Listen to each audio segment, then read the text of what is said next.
मन बसे हैं तो मीरा सीताराम सीताराम। प्रेम से बोलिए स्वामी जी महाराज की जय, खलवा धाम की जय। बड़ी सौभाग्य की बात है कि आज इतनी ठंडी में और उस मालिक के दरबार में आएगा और आना भी चाहिए। यही हमारा अपना निजी कर्म है। लोग पूछते हैं कि हम क्या करें, हम क्या करें कि जिससे हमारा कल्याण हो।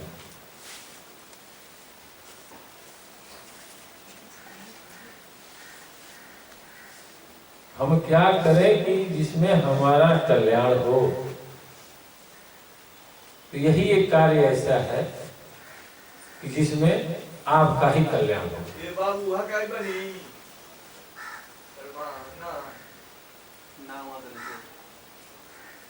यही एक कार्य है कि जिसमें आपका ही कल्याण हो, इसमें कोई शेयरदार नहीं हो। बाकी आप अपने शरीर से जो भी कार्य जीवन में करेंगे उसमें सबका शेयर है। इस समाज का, आपके घर वालों का,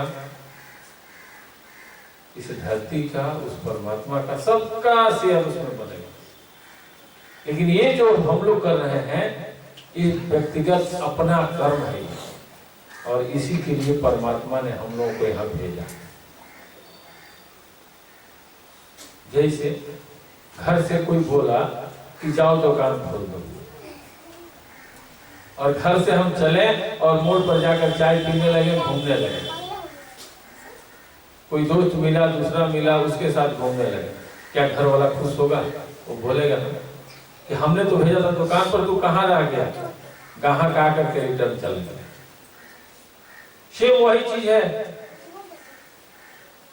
ग्राहक रूपी गुरुदेव बैठे हैं कि जब भी सत्संग होगा मैं वहां पहुंच जाऊंगा। बुलाना नहीं पड़ता है। कहते हैं ना कि कोरे कागज पे लिख दे संवरिया का नाम गोरी, वो तो जान जाएंगे, पहचान जाएंगे।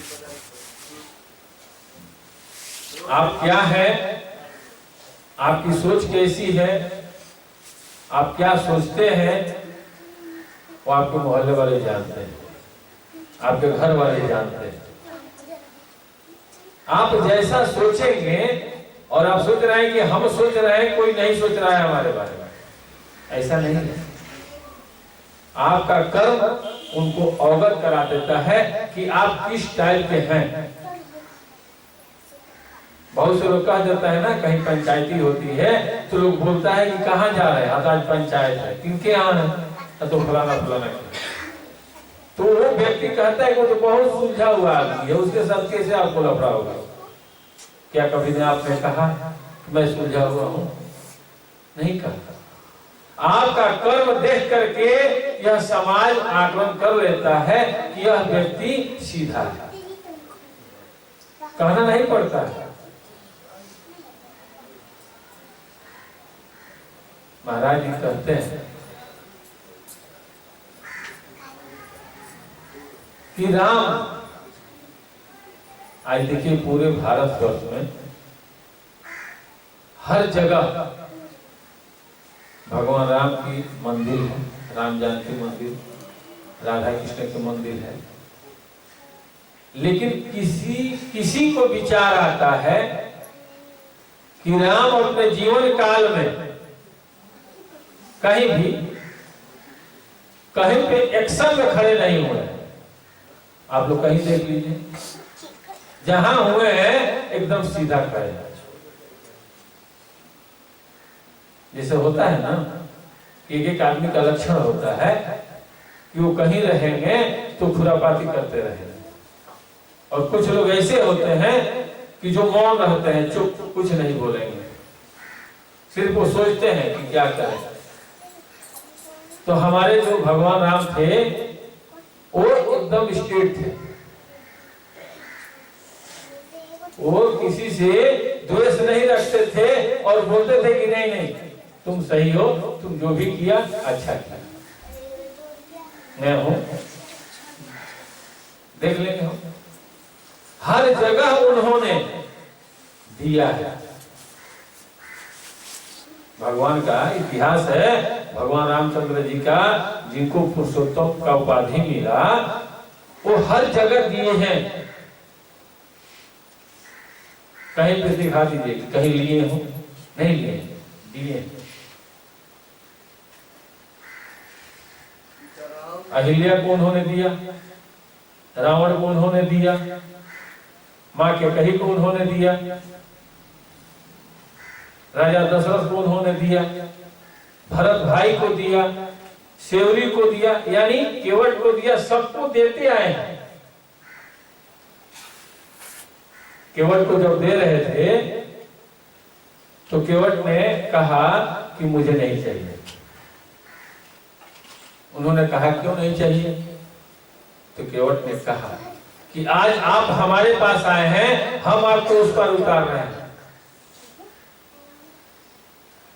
और जिस दिन हम आपके घाट पर आएंगे उस दिन आप हमें उतार दीजिएगा गुरुदेव, हमको कुछ चाहिए नहीं। चौपाई में है कि आप आए घाट हमारे, हम आएंगे घाट तुम्हारे। आज गुरुदेव हम लोगों के बीच में विराजमान है, तो जो जानता है वो जानता है कि हम गुरुदेव हैं। जो नहीं जानता है वो कहता है कि सब ढोंग है, ये सब फालतू है। उसी प्रकार जिस प्रकार भगवान राम को लोग जानते थे कि ये तो राजा दशरथ के लड़के हैं, क्या है, हम लोग जैसे हैं, लेकिन जो जानता था, किसने जाना? जानने वालों की संख्या कम थी और नहीं जानने वालों की बहुत ज्यादा। तो जिसने जाना कि ये भगवान राम है, ये पुरुषोत्तम राम है, उन्होंने उनको जना दिया। जिसने जाना कि ये भगवान है, तो भगवान ने भी उनको जना दिए, और वही को स्वामी जी ने लिख दिया, जे जानत दे ही जनाई, आ जानत तुम ही हो जाए। यानी जैसे ही आप भगवान को जानेंगे, भगवान के शरण में जाएंगे, अपने गुरुदेव के शरण में जाएंगे, तो गुरुदेव का कहां हिम्मत होगा कहीं दूसरे जगह जाने का। अरे माँ उसी को गोद में उठाती है जो बच्चा दौड़ के आता है, और बच्चा उसी के पास आता है जो उठाना चाहता है। तो कहने का तात्पर्य है कि राम एकदम सीधा, कहीं वो टेढ़े मेढ़े नहीं हुए। लेकिन जैसे ही त्रेता बीता, जैसे ही त्रेता बीता और द्वापर आया, वही पुरुषोत्तम राम, भगवान राम कृष्ण पर करके द्वापर में आ गया, और उन्होंने कहा कि हे प्राकृतिक, तूने मुझे सीधा में देखा था, त्रेता में सीधा देखा था, अब ये द्वापर आ गया और मैं दूसरा रूप पकड़ लिया, अब तू मुझे थोड़ा देख ले कि मैं कैसे हूं। तो कहीं पे दिखाइए कि कृष्ण भगवान कहीं सीधे खड़े हुए हैं, हर जगह टेढ़े ही हैं, कहीं पे नजर कहीं और है, शरीर कहीं और है, कहीं पे पैर इधर है, देखो पैर आगे है, यानी एनी टाइम कहीं वो स्थिर नहीं हुए हैं, कहीं उनका सीधा नहीं है। हर जगह जिस तरह से त्रेता युग में उन्होंने दिया, उसी प्रकार द्वापर में उन्होंने जैसे जैसे दिया, आज जो लोगों को नहीं दिया, जो बचा सुचा था, वो त्रेता में द्वापर में आकर के और सबको भ्रमित कर दिया और सबसे छीनना स्टार्ट कर दिया। कि मैं शरीर था तो तूने मुझसे लिया था, और आज इस युग में द्वापर में तुम लेकर के दिखाओ। तो जो भी दूसरे को प्रेरित करते थे, जो व्यक्ति दूसरे को नुकसान पहुंचाता था, तो कृष्ण वहां किसी न किसी माध्यम से पहुंच करके और ऐसा षड्यंत्र रचते थे। हमारे कृष्ण भगवान ऐसा षड्यंत्र रचते थे कि सामने वाला परेशान हो जाता था। अब कोई कहेगा कि कृष्ण भगवान काहे परेशान करेंगे, वो तो भगवान है। तो भगवान जब वो है, परेशान क्यों करेंगे? इसका मतलब कि भगवान परेशान नहीं करते हैं। परेशान नहीं करना होता तो अपने भाई बलराम को भी वो परेशान कर दिए। भगवान कृष्ण बलराम को इतना क्रोधित कर दिए, इतना क्रोधित कर दिए कि बलराम को हल उठाना पड़ा। याद है कहां पे किए हैं? अहो भैया, जब भीम में और दुर्योधन में गदा युद्ध हो रहा था, आज जब कृष्ण ने देखा कि भीम भैया, ये जो मोटा आदमी होता है थोड़ा सा धीरा होते हैं, धैर्य हो सकते हैं लोग कि हम तो अपने देह भारी है, क्यों कूदेंगे फाने में। तो भीम जो भी वार कर रहे थे दुर्योधन पर, तो मर्यादा में कर रहे थे। वो कभी मर्यादा का उल्लंघन नहीं कर रहे थे। क्यों? तो गदा युद्ध में ये जो कमर है, कमर के नीचे वार नहीं होता है। और ये कृष्ण देख रहे थे कि भैया, भीम भैया मर्यादा का पालन कर रहे हैं, और ये जो दुर्योधन है, इसके जो जंघा का नीचे का हिस्सा है कमजोर है। देखिए वो किसने किया कमजोर? जो कमर का हिस्सा है वो किसने किया? आप लोग याद है? आप लोगों को किसी ने तो किया। किसने किया? यही कृष्ण। यही एक रोज जब गंधारी के पास वो जा रहे थे, आंख पर पट्टी बंधी हुई थी, और जब पट्टी खोलना था तो इन्होंने कहा कि पुत्र दुर्योधन तुम आ जाओ मेरे पास, मैं तुझे देखना चाहता हूं। तो इतने चतुर थे कृष्ण कि ऐसे बीच में खड़े होकर बोले कि माँ के पास ऐसे जाएगा। और वहां इसलिए किए कि वो जानते थे कि एक दिन इसका सत्यानाश मुझे कराना है, इसको मारने वाला फिर कोई नहीं होगा। तो जो भी उन्होंने किया, आज कृष्ण को सारे लोग कहते हैं ना छलिया, लेकिन राम को कोई छलिया कहता है? नहीं कहता है।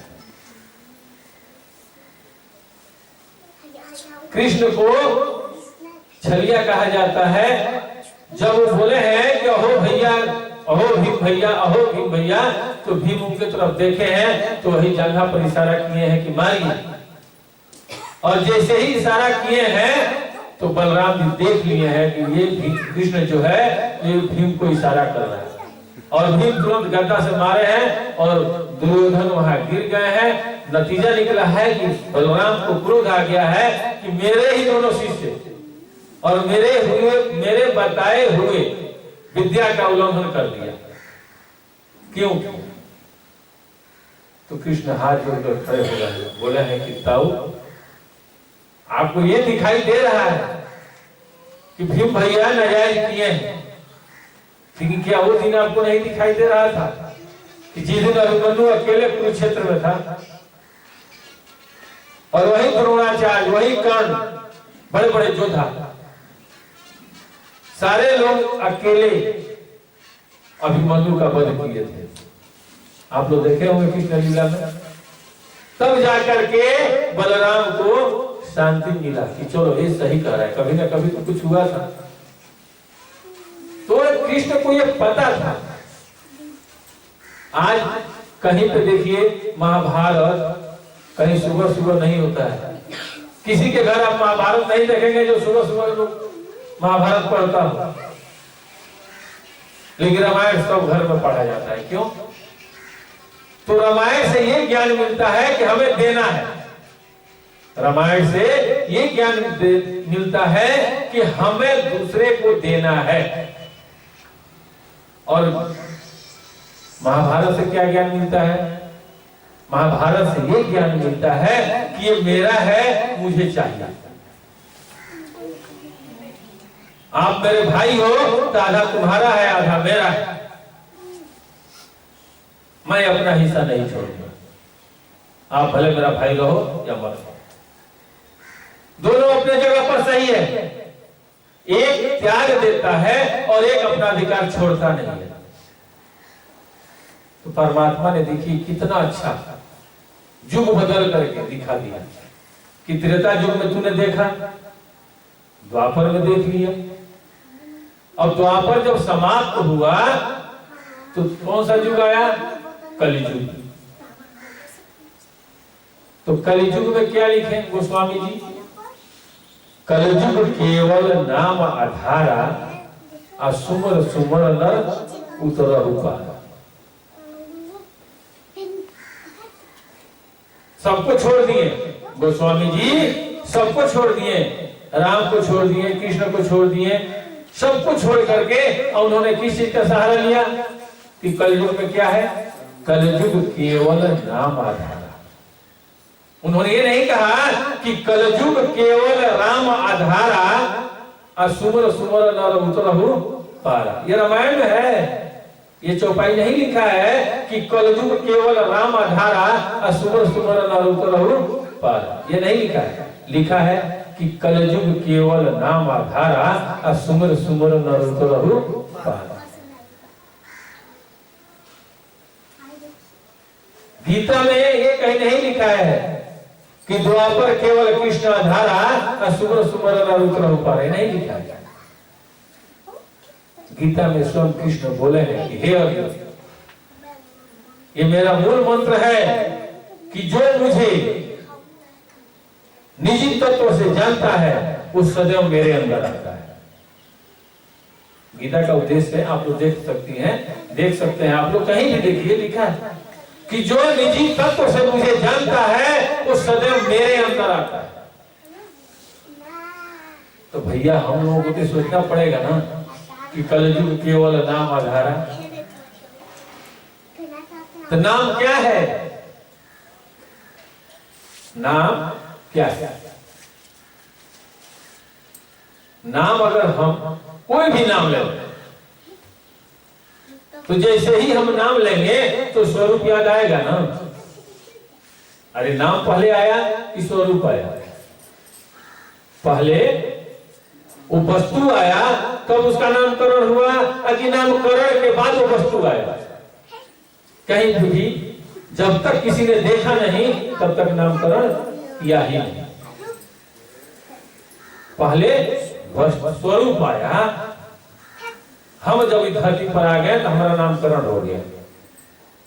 लेकिन जो इसमें रुचि नहीं रखते हैं तो क्या कहते हैं? कहते हैं भ्रमित करना है। ये भ्रमित कर रहा है कि नाम रूप पहले आया तो नाम आया। लेकिन जैसे ही वह व्यक्ति अगर अपने मन में विचार करेंगे कि जिसने कहा क्या गलत कहा कि सही कहा, आज सृष्टि में हम जो भी बोलते हैं वो है। एक वर्ड बताइए कि जो ना हो। अरे जो नहीं है उसके बारे में किसी ने सोचा ही नहीं, और जो है उसका नामकरण हुआ। गोस्वामी जी ने लिखे भी है कि काम करूं नाम बढ़ाई और राम न सकहि नाम गुण गाई। इसको कोई नहीं याद करता है। क्यों? कि अगर इसको याद करेंगे तो लोग बोलेगा कि ये पागल आदमी, ये नास्तिक है, ये नास्तिक है, इसको मार दो। इसलिए भीड़ देखना है ना, भीड़ देखना है। भीड़ लगा है, बहुत लोग आए हैं, बहुत भीड़ लगा है। अरे उसने एक आदमी को पीछे मारेगा ना तो उसको भीड़ दिखाई नहीं देगा। उसे ये दिखाई देगा कि मुझे दर्द हो रहा है, और भीड़ धकेल करके उसको नीचे गिरा देगी और लाते दरकस करके उसको मुआ देगी। भीड़ में कोई उठाता है किसी को? नहीं उठाता है। तो सबसे बड़ी बात है कि आत्मज्ञान, अपने आप को जानिए। आज 3 लोग थे ना, कहा जाता है ना कि 3 लोग थे, ब्रह्मा विष्णु महेश, वो भी लोग गुरु किए हैं, राम भी गुरु किए हैं। आज राम अगर पूजनीय हैं तो इसलिए उन्होंने गुरु का आदेश का पालन किया। आज कृष्ण अगर पूजनीय हैं तो इसलिए उन्होंने गुरु का आदेश का पालन किया। और आज इस कलयुग में वह नाम हमें कहां से मिलेगा, ये हमें खोजना चाहिए ना, ढूंढना चाहिए कि वह नाम कहां से मिलेगा। कबीर साहब भी बोले हैं कि कहा कबीर सदगुरु बिना कोई कहा न शब्द ठिकाने का। कहा कबीर सदगुरु बिना कोई कहा न शब्द ठिकाने का। आ कोई रंकार ओकार निरंजन, कोई सुषमा ध्यान लगाने का। कोई कहता है कि रंकार यानी निराकार है वो, कोई कहता है कि कोई वो साकार है, कोई कहता है कि आंख बंद कर लो और इंगला और पिंगला को चालू करके सुषुम्ना पर ध्यान लगा लो। फिर कबीर साहब कहते हैं कि कहा कबीर सदगुरु बिना कोई कहा न शब्द ठिकाना। कोई कहता है कि हरे कृष्ण बोलो, कोई कहता है हरे राम बोलो, कोई कहता है ओम नमो भगवते वासुदेवाय बोलो, कोई कहता है हरि ओम बोलो, कोई बोलता है ओम शांति बोलो, कोई बोलता है कि हे राम बोलो। सारी दुनिया बोलने के लिए कहती है, सारी दुनिया सब कुछ बोलती है कि बोलो, यही बोलो। तो फिर गीता में कृष्ण क्यों बोले हैं भाई अर्जुन से कि हे अर्जुन, इस पूरे युद्ध में कोई ऐसा योद्धा नहीं है कि जो ऐसे ऐसे महारथियों का वध कर दे। कोई नहीं कर सकता है। तुम किस मंत्र का उच्चारण करोगे? ओम नमो भगवते वासुदेवाय। ऐसे भी इसमें शिष्य हैं कि स्वयं नारायण को अपने वश में किए हुए हैं भक्ति से।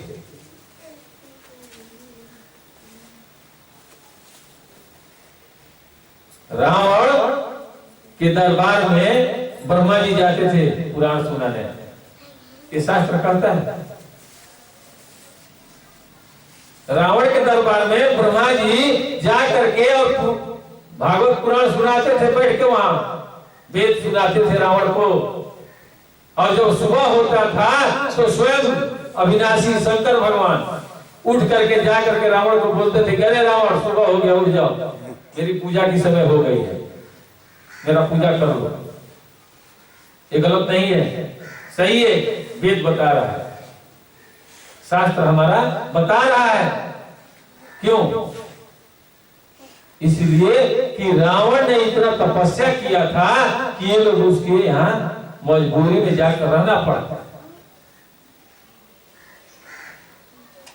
नारद जी ने एक बार पूछा शंकर भगवान से कि आप तो देवों के देव महादेव, आप क्यों रहते हैं रावण के दरबार में, कि तो वहां रहना चाहिए इसको आपके पास। भगवान ने कहा कि अरे नारद, आप नहीं जानते, ये इतना भक्ति करता है, इतना भक्ति करता है कि अगर मेरे पास ये आ जाएगा ना तो मेरा जो कुछ रहेगा वो सब ले लेगा अपने भक्ति में। इसीलिए मैं यहाँ रहता हूँ। अगर तुम्हें नहीं विश्वास है तो सोना का लंका देखो, मैंने पार्वती के लिए बनाया था, ले लिया। मेरा कुछ न ले, इसलिए मैं इसके पास रहता हूँ कि भाई शाम सुबह तुम्हें बता दूं कि पूजा का समय हो गया, मेरा पूजा कर लो। और देखो ब्रह्मा जी भी आकर के वेद सुनाते हैं। तो भक्ति करता था वो रावण, भक्ति करते थे और उनके अंदर इतना शक्ति था कि मैं अपने आप को मिटा दूंगा लेकिन आपको पाऊंगा, मैं अपने आप को मिटा दूंगा लेकिन आपको पाऊंगा। वही भक्ति शेरी की थी कि मैं अपने आप को मिटा दूंगी लेकिन भगवान आपका दर्शन जरूर करूंगी। वही भक्ति थोड़ी सी मिस्टेक अहिल्या से हुई थी, थोड़ी सी गलती जिसकी सजा उनको मिली थी, लेकिन वो इंतजार कर रही थी कि नहीं मैं इंतजार करूंगी, अगर मेरी भक्ति सही है तो मुझे परमात्मा मिलेगा। वो घबरा कर ये नहीं सोची कि चलो 2 आतवार तो गई किए, छोड़ो भाई इस आतवार को चलते हैं रिश्तेदारी। ऐसा नहीं उन्होंने सोचा। केवट ने ऐसा नहीं सोचा कि रोज तो नाई चलाते हैं, चलो आज हम दूसरे जगह चलते हैं। अगर केवट के मन में विचार आ जाता कि हम तो डेली नाई चलाते हैं घाट पे, आज चलो थोड़ा घर का काम है कर लेते हैं, कल चलेंगे, तो वही हाल हुआ ना कि दीवार का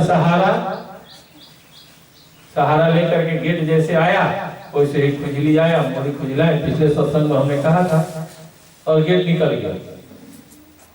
तो जिस समय केवट को याद आता है कि हमें आज घर रहना है और उसी दिन परमात्मा अगर आ जाते हैं तो क्या केवट का कल्याण होता? नहीं होता। इसलिए उनका टाइमिंग था कि हमको डेली सुबह से लेके और शाम तक घाट पर रहना।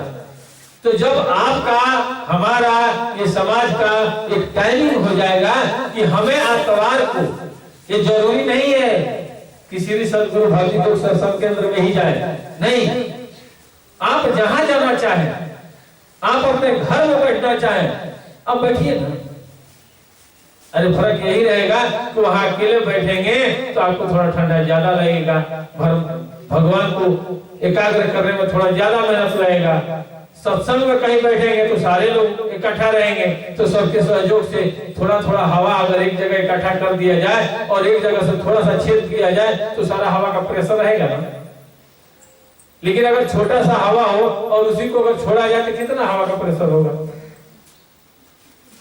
तो हम लोग यहाँ जब बैठते हैं तो यहाँ सबके हृदय में ये रहता है कि हे परमात्मा आप हो या नहीं।